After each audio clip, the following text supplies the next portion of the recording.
और आप देख रहे हैं भोजपुरिया स्टार। तो भाई लोग, हम दोनों दोस्त की तरफ से आप सबका हैप्पी दिवाली एंड आप सबको दिवाली की ढेर सारी शुभकामनाएं। तो भाई लोग, आज का अपडेट यह है कि खेसारी लाल यादव जो 1 नवंबर को नवादा ज़िले में रजौली नाम के गांव है, मतलब शायद हाँ, उसमें वहाँ पे कल भी इस मुद्दा पर वीडियो बना था, बहुत बढ़िया रिस्पॉन्स आया था। हाँ, बहुत बढ़िया रिस्पॉन्स मिला था आपके, मतलब आप लोग की तरफ से।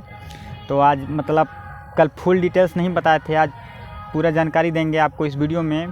तो मतलब रजौली गांव में शायद वहाँ पे एक जमुआई मंदिर के बगल में कोई मैदान है, वहाँ पे खेसारी लाल यानी हिट मशीन के द्वारा स्टेज शो किया जा रहा है। बिहार के नवादा जिले में और रजौली गांव या जमुआई मंदिर के कोई शायद अगल बगल में मैदान है वहाँ पे। तो मतलब बवाल मचाने वाले हैं हिट मशीन खेसारी लाल यादव जी।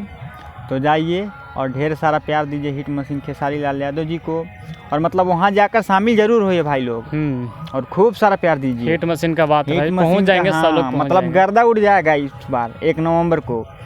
तो जाइए, हम लोग तो जाएंगे ही, मतलब आप लोग भी वहाँ आइए और खूब सारा प्यार दीजिए हिट मशीन खेसारी यादव जी को। तो इस वीडियो में इतना ही, मिलते हैं अगले अपडेट के साथ। तो जय हिंद, जय भारत।